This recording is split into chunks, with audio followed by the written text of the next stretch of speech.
बिस्मिल्लाहिर्रहमानिर्रहीम। अस्सलाम वालेकुम वरहमतुल्लाह। अर्बुद्दू टीवी में आपको खुशामदीद कहता हूँ। आज 26 जून बरोज़ हफ्ता 2021 है। मैं आपके साथ पिछले 24 घंटों की डेली रिपोर्ट शेयर करूँगा कोरोना की।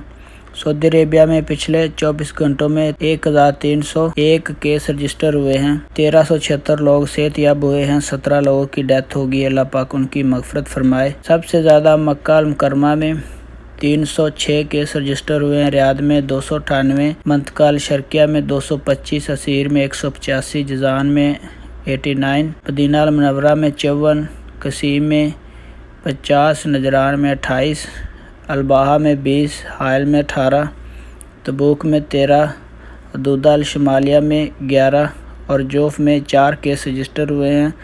टोटल सऊदी अरेबिया में 4,82,003 केस रजिस्टर हो चुके हैं। कोरोना वायरस के 4,63,004 लोग सेहतयाब हो चुके हैं। 7,760 लोगों की डेथ हुई है। तो ये डेली रिपोर्ट थी कोरोना की। वीडियो देखने का बहुत बहुत शुक्रिया। अस्सलाम वालेकुम वरहमतुल्लाह।